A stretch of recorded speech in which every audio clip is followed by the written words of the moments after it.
सोचिए, पाकिस्तानी सेना का एक काफिला बलूचिस्तान से गुजर रहा था। उन्हें लगा सब कुछ उनके कंट्रोल में है, लेकिन वो ये नहीं जानते थे कि मौत उनका इंतजार कर रही थी। पीएलए के लड़ाकों ने पहले से ही सड़क पर एक शक्तिशाली आईईडी यानी इम्प्रोवाइज्ड एक्सप्लोसिव डिवाइस बिछा रखा था। जैसे ही फौज की गाड़ी उस जगह पर पहुंची, एक जोरदार धमाका हुआ और सब खत्म।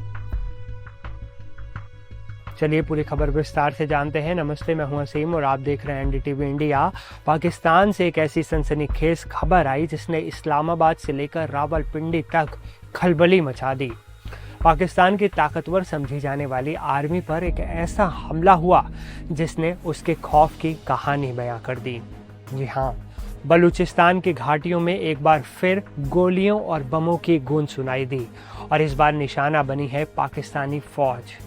बलूच लिबरेशन आर्मी यानी बीएलए ने एक साथ दो जगहों पर ऐसा कहर बरपाया कि पाकिस्तानी फौज के 10 जवान अपनी जान गंवा बैठे।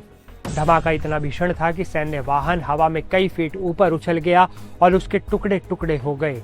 गाड़ी में बैठे 9 फौजी, जी हाँ 9 के 9 फौजी मौके पर ही मारे गए। ये काफिला बलूचिस्तान के जमरान जिले से गुजर रहा था। ये हमला बीएलए की ताकत और उनकी सटीक प्लानिंग को दिखाता है। उन्होंने रिमोट कंट्रोल से इस हमले को अंजाम दिया और पाकिस्तानी फौज को संभलने का मौका तक नहीं मिला। ये तो सिर्फ एक हमला था। इसी दौरान कलात के मोरगांड इलाके में बीएलए के लड़ाकों ने एक पाकिस्तानी सैन्य चौकी पर धावा बोल दिया। दोनों तरफ से भारी गोलीबारी हुई जिसमें एक और पाकिस्तानी सैनिक मारा गया और 2 जवान घायल भी हुए। इन हमलों के बाद बीएलए ने सिर्फ जिम्मेदारी ही नहीं ली, बल्कि एक वीडियो जारी करके पाकिस्तानी हुकूमत को सीधे सीधे चुनौती दी और ललकारा।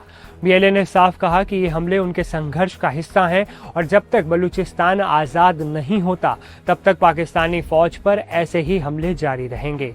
ये बीएलए का खुला ऐलान जंग है। अब सवाल उठता है कि बलूचिस्तान में ये आग क्यों लगी है, क्यों हो रहे हैं हमले बार बार।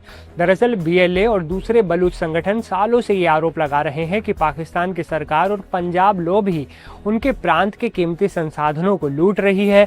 बलूचिस्तान की दौलत से पाकिस्तान के दूसरे शहर तो चमक रहे हैं, लेकिन बलूच लोग खुद गरीबी और बदहाली में जीने को मजबूर हो गए हैं। उन पर जुल्म हो रहे हैं। इसी नाइंसाफी के खिलाफ उन्होंने हथियार उठाए।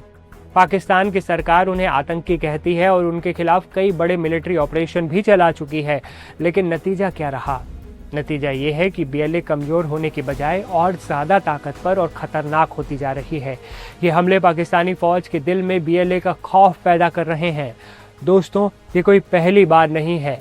कुछ समय पहले जाफर एक्सप्रेस ट्रेन को हाईजैक करके बीएलए ने पूरी दुनिया को अपनी ताकत दिखाई थी और अब ये ताज़ा हमला साबित करता है कि बलूचिस्तान में पाकिस्तानी फौज की पकड़ लगातार कमज़ोर हो रही है। एक तरफ बीएलए के लड़ाके हैं जो अपनी ज़मीन के लिए लड़ रहे हैं और दूसरी तरफ पाकिस्तानी फौज है जो अपने ही देश के एक हिस्से में लगातार अपने जवान खो रही है और कुछ नहीं कर पा रही। ये संघर्ष पाकिस्तान के लिए एक नासूर बन चुका है जो वक्त के साथ और भी गहरा होता जा रहा है। इस पूरे मामले पर आपकी क्या राय है? क्या बीएलए का संघर्ष जायज़ है? हमें कमेंट सेक्शन में ज़रूर बताएं। वीडियो पसंद आया हो तो लाइक और शेयर करें और ऐसे ही खबरों के लिए हमारे चैनल को सब्सक्राइब करना ना भूलें। मिलते हैं अगले वीडियो में, तब तक के लिए नमस्कार।